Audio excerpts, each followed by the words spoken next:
It's debatable on which program is the best in the state of Florida. But one thing is not debatable.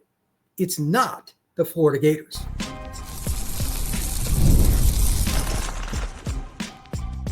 You are Locked On Seminoles, your daily podcast on the Florida State Seminoles.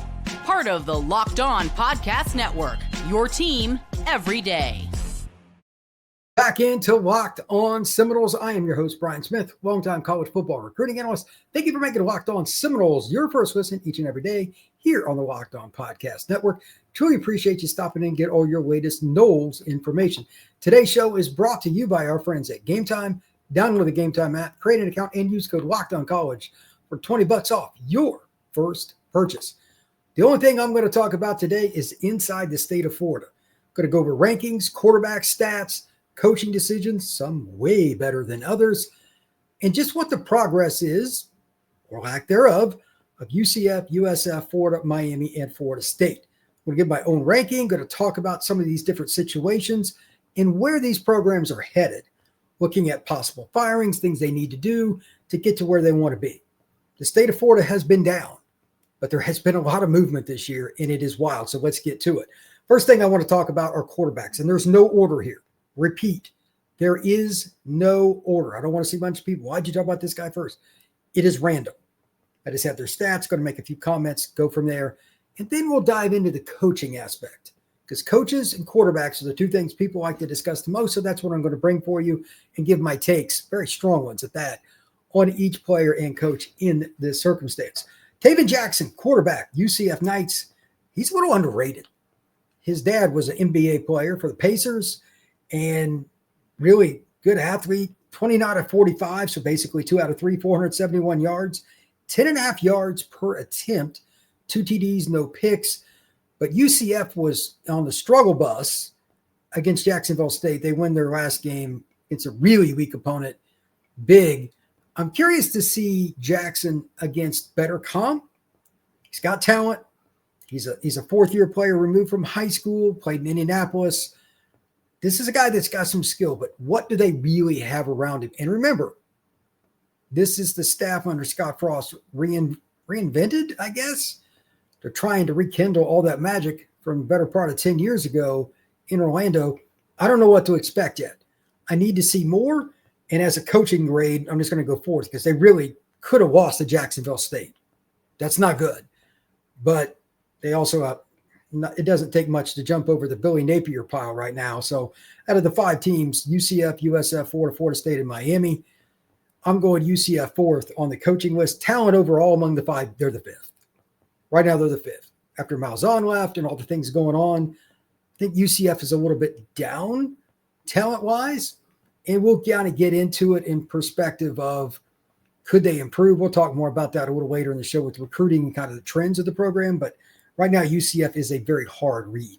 For the Gators, DJ Lagway's 38 of 51, 342 yards through 2 games, only 6.7 yards per attempt. Now, this is a guy that last year, statistically, was the most efficient deep ball throw in college football by some metrics. It depends on your perspective.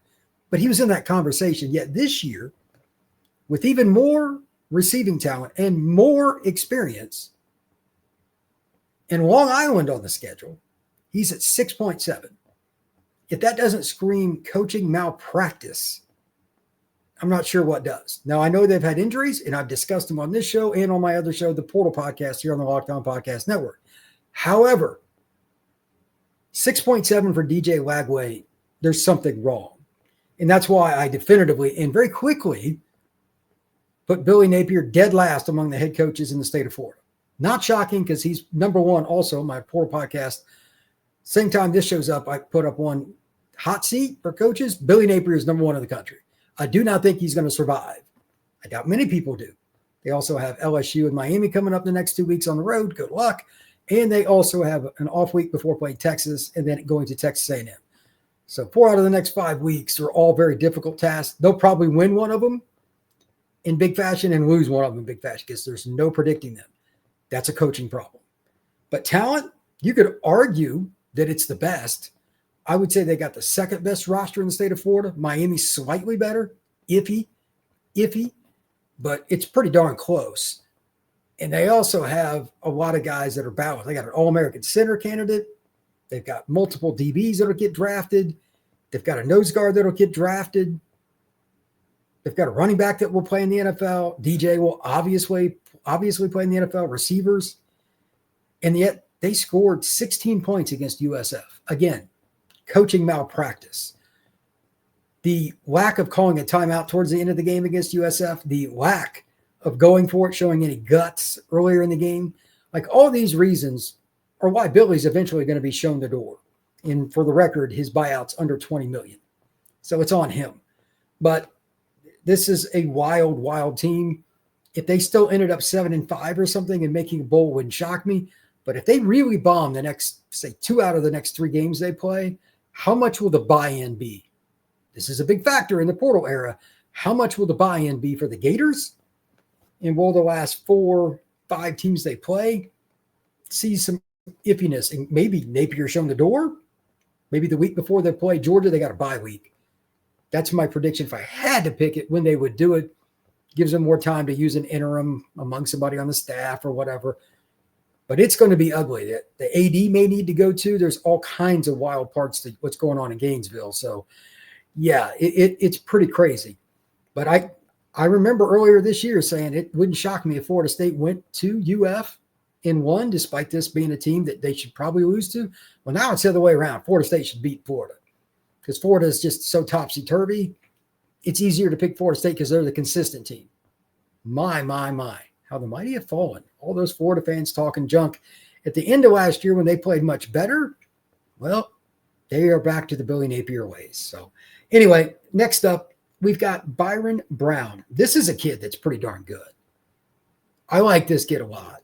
I don't know like much about his background, like what he wanted to do when he got to USF in terms of like his style and everything. But to me, he is the ultimate in the moment kind of guy that just drives opposing defense coordinators crazy.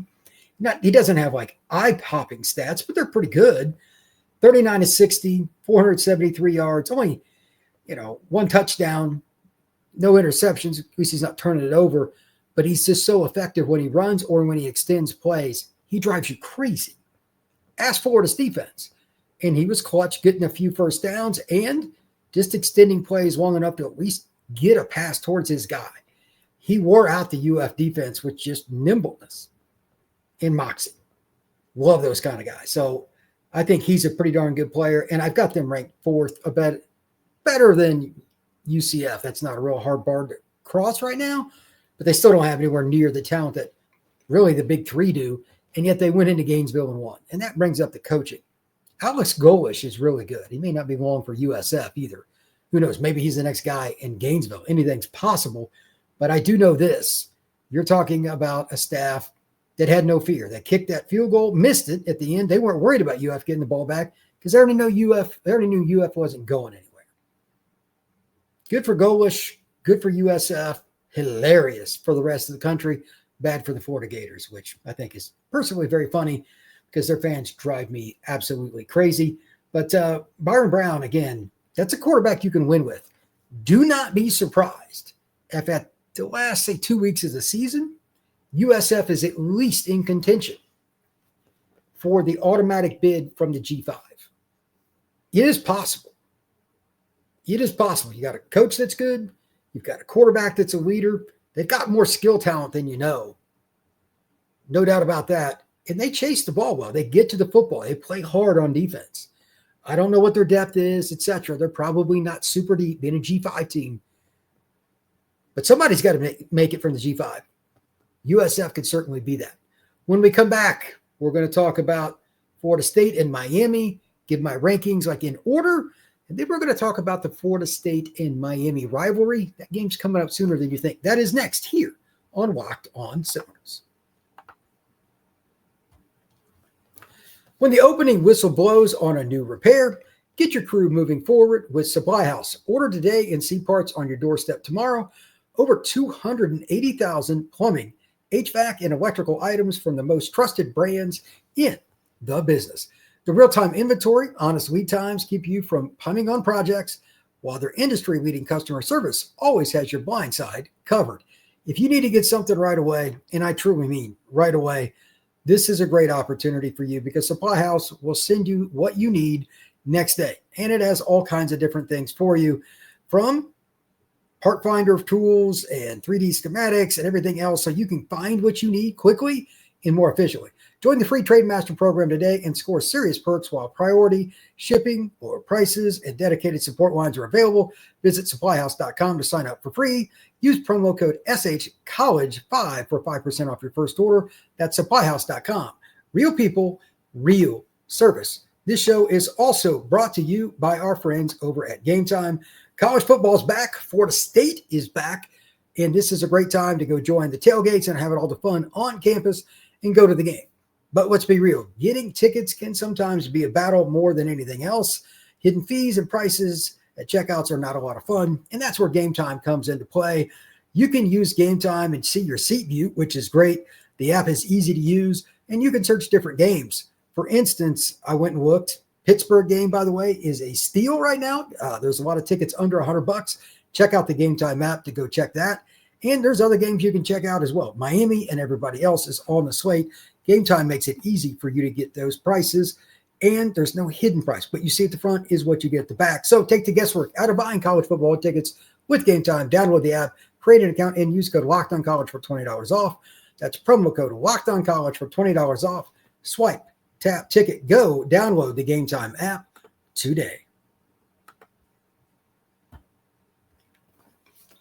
Thank you once again for making Locked On Seminoles your first listen each and every day here on the Locked On Podcast Network. I'm Brian Smith, longtime college football recruiting analyst. This is a lot of fun. We're going to have a little more fun this week doing some random stuff because the Noles they're off. They got Kent State coming up in their next game, but they got a chance to get better, and I got a chance to evaluate not only FSU, but everybody else. And we're going to continue with our countdown of top teams. Right now, I'm going to talk about Miami. What have they done? What do I like? What do I not like? It's a little bit different than what some others may have viewed. I think there's really good things to like about them, but they got a couple holes that we need to discuss. First off, though, Carson Beck is not a problem. He is very consistent. He's probably about the most consistent quarterback in college football. He even hit 12 in a row against Notre Dame in their opening game. That's impressive. Against quality defense, hitting 12 in a row, and I know Notre Dame played a lot of soft zone, but still accurate, on time, didn't really force the ball into coverage very much. Got away with the one touchdown. C.J. Daniels made the great catch. But it happens. You need players to make plays for you. And he was consistent all game long. Now the question is for them, not quarterback, because he's 42 of 54, which is 78% basically, 472 yards, 8.7 per, 4 TDs, no picks. That's not the concern. Mine is still, can they play big in big moments, not give up bust? They gave up the bust to Notre Dame to get them back in the game. And can they not play conservatively from the head coach? Those are my two concerns. From the middle of the third quarter on, they were up 21-7 against Notre Dame, and they probably should have lost at the end. They probably should have lost. They got lucky enough to grind it out, but they played not to lose for about a quarter and a half. That's not the best way to do it. That's on Mario because he's done it forever. Secondarily to that, you've got the skill guys. Even though some of them are young, turn them loose, man. Let it go. And that's why I think they're still vulnerable until otherwise proven. When they play Florida in a couple of weeks, we'll find out. They're going to need to score because Florida's going to have their back against the wall. I think they're going to lose at Baton Rouge this next weekend. They'll have 0 to lose going to Miami. Miami better play 4 quarters of aggressive offensive football. If they do that, they'll probably win because Florida will do something dumb. That's my guess. Even with Lagway, they have found a way to screw up DJ Lagway. That is hard.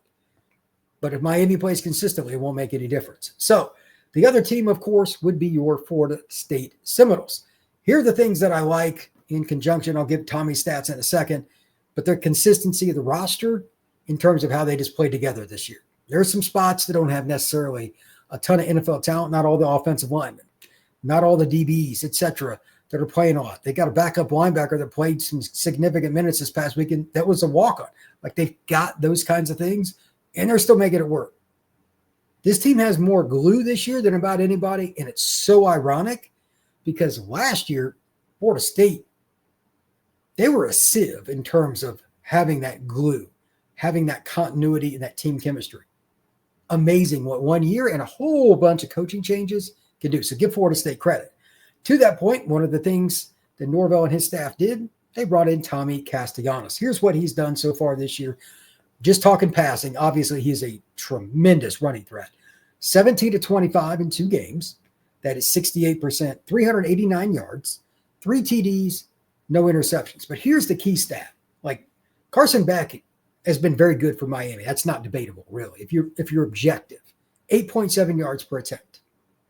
What do you think, without looking, Tommy Castellanos is right now per attempt? This is where it gets really, really crazy. This is where I'm really surprised. Like, he's only tried 25 passes, but he's got 389 yards, 15.6. When you throw the deep ball and you're successful, obviously Deuce has helped, Squirrel has helped, Jalen has helped, the screen game has helped. Like, everything they have done, his playmakers have caught the ball, which is something they didn't do last year, and made it happen. Can't be a one-party deal here. It's a two-party deal. Gus and, well, to be honest, like the entire offense has given trust in Tommy to throw it. RPO games, setting up deep shots, and Tommy's let it rip. And again, you've got to give credit to Norvell for letting Gus be Gus, let him just do his own thing. That was a big question I have. Would they clash at all with play calling? I'd say they haven't. So they passed that test with flying colors, Bama and against East Texas A&M. So all of that is very good. And here's the best part about it. They still haven't even had a healthy Landon Thomas yet. And they've still got other guys banged up too. Wayne McCoy, etc. Pittman. Florida State's got more arsenal coming. BJ and some of these other guys are just learning the routes and all that. This offense is going to excel more and more in the passing game as the season progresses. Out of all the teams, I think Florida State has the highest ceiling, but they also still have some regression because they got some holes, I think, if they have injuries. It's a really intriguing team. Miami, I think, has the highest floor, but I don't think their ceiling is quite as high as Florida State's because Florida State's got several young guys on both sides. In these new schemes, they're still learning them. We don't know what they can do yet, and yet they're mauling people. It's intriguing on that front as well.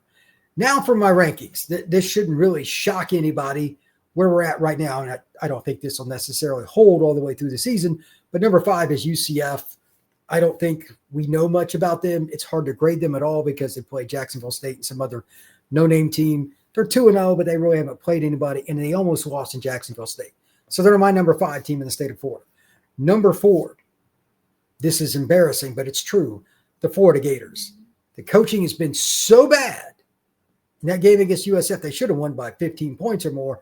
They lost at home because Napier and his staff screwed it up. They've screwed up DJ Lagway. Again, Lagway is averaging, 6.7 yards per attempt? That is just hideous. There's no way that should ever be the case with his tendency to throw the deep ball and do so accurately with a bunch of speedy and big receivers. Makes no sense, but I digress. Number 3, this one wasn't very hard, is USF. Congrats to Alex Golish and his staff.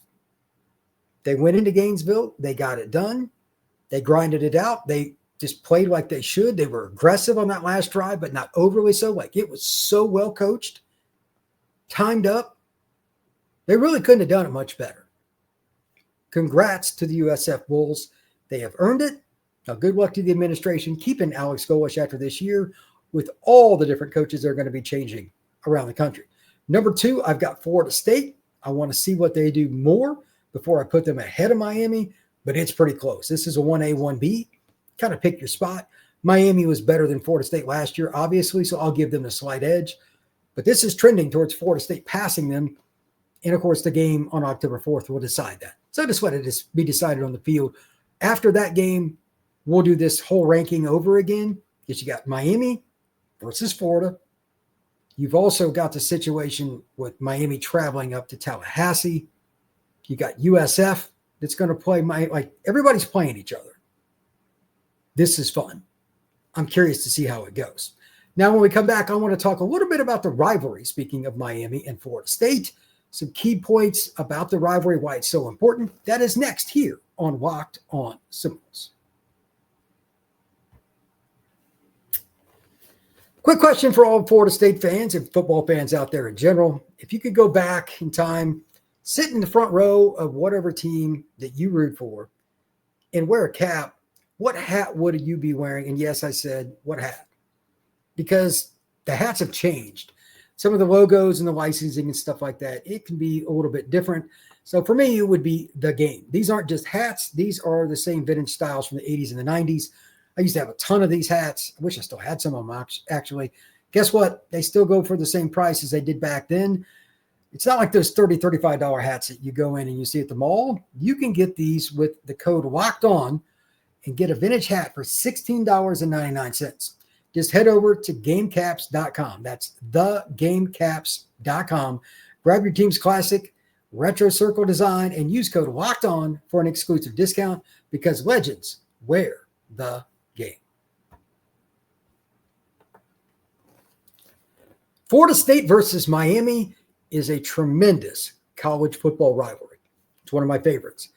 And I'm guessing if you tuned into this show, you probably like it quite a bit too. The Noles and the Canes have had so many great battles and so many great players and coaches. It makes college football fun. It's one of the reasons that I actually run this channel, to have the opportunity to cover that game from a year-round perspective, not just game day, not just game week, but around the clock, year-round. Recruiting, roster management, transfer portal, all the smack talk online, all that stuff. It's fun to a certain degree. Of course, we got the idiots to get rid of here and there with their comments, but besides that, this is a great rivalry. And I wanted to go over a few things for each team that I liked or didn't like as we slowly get closer to that game. This is just the beginning stages, and I just wanted to talk about it a little bit. But Florida State Miami is October 4th. We're really not that far away. So, concerns. First one for Miami. Beck, when they played Notre Dame, was red hot, especially against zone. He had 30 passes, hit 20 out of 30. But if you break it down closer, there's something that was surprising to me, and I don't really know why this was. Against zone, he was 13 out of 16. That's pretty darn close to lights out. Against man, though, he was only 7 out of 14. That's a little disappointing. Notre Dame had a couple of busts on who was supposed to rotate where, et cetera, as they transitioned to a new defense a little bit. But that's not an excuse. Beck put the ball in the money more often than not. He's good. Can he play against man defense if Florida State goes all out man? They've changed their defense too and went away against man. So that's something I'm curious about. Will the Noles break tendency with their new staff? Will they just try to confuse Beck, who is a veteran? He's a grad student. That's going to be a really, really interesting matchup. For the Noles, one of the concerns I have, their interior run game. The first 10 runs against East Texas A&M, only 5 netted 5 or more yards. Against an inferior opponent, you would think more. The good news is Florida State stuck with it. The bad news is they still had some busts on picking guys up or getting movement. They were inconsistent. You can't have that against Miami's defense. They got a lot more talent. They got Justin Scott, a future NFL second-round pick, I would say, something like that, a defensive tackle. He's only a sophomore. David Blay, the other D tackle, the transfer out of Louisiana Tech, I believe it is. 2 good players. They got edge players like Akeem Messidor. That guy doesn't get anywhere near the respect he deserves. He can pinch down well. And, of course, they have Reuben Hurricane Bain on the other edge. That is a good group. If Florida State cannot run the ball consistently for each quarter of the game, it really changes what they try to do with reverses, misdirection, and, of course, Tommy passing the football. Now, as far as the concerns, let's flip it over to the positives. If I'm Miami, this is one of the things that I'm curious about. You had the bust, the one just massive bust for the tight end for Notre Dame. Eli Raridan was just wide open all by himself. I forget, it was like 65 yards or something he got chased down from behind. If you have that against Florida State, does that cost you the game? It could. This is probably going to be a 7-point or less game, one way or the other. Not really shocking. Are they going to get away from that? They've got a few weeks to work out the kinks. They got a new DC, just like Florida State does. Or will they play better, play more consistent, kind of like they did this past weekend, and get away from that and tackle better? Now, their opponent this past week wasn't anywhere near Notre Dame's quality, but still, that's going to be interesting. Miami could turn a negative into a strength, but I don't know which way that's going to go because Florida State's going to move the ball because they have so many players. They got a bevy of athletes. And by then, Landon Thomas should be good. Pittman should be good. I think LaWay McCoy will be good. BJ Gibson, Elijah, like all these guys are getting more reps, and they got a deep running back room. Rodell should be back. They can't afford any bus because Gus will make you pay. And Tommy's been a lot more accurate. He's one of the best quarterbacks in college football this year. It's time to say that. So I'm just curious, that one or two plays where, you got to make them earn it is the saying.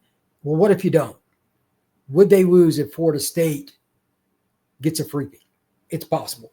Same deal with Florida State in a way too, because if Miami doesn't give up any bus, and going back to that point about the run game, Florida State's capable of still running on Miami. I believe that, especially to the outside when they catch them every now and then. But can they do so consistently on the inside so Miami can't pursue? They got plenty of speed on defense. That will not be a problem for the Canes.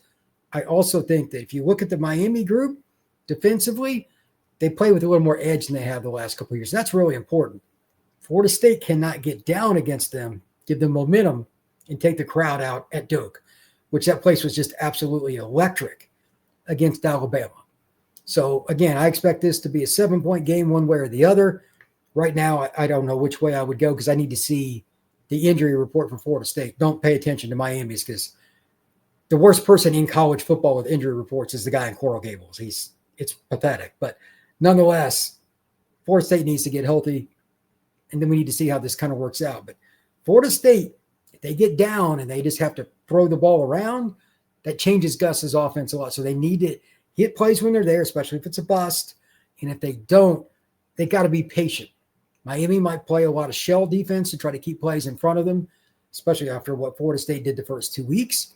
They might even give Florida State some running room and just make them earn it and try to force them to field goals once they get inside the high red zone and into the red zone. It's possible. So those are a couple of things to think about. But again, October the 4th, that's the next time the Noles and the Canes will lock up. That is in Tallahassee. By then, we'll see a lot of different things. But right now, I just think that's going to be a fantastic game. Should be a top 10 matchup. For those who didn't know, the Noles today were ranked number 10 in the AP poll. If they continue to win, go into that game, they should be somewhere between 5 and 8. I mean, there's going to be a couple other teams get knocked off. It's pretty exciting right now. This might be the highest ranked game between the two teams in more than a decade, maybe 2017, something like that. It's been a long time. So Florida State and Miami will kick off on October 4th, and I am very anxious. Please like and subscribe, and thank you for stopping in to check out Locked On Seminoles again today. We will see you again tomorrow.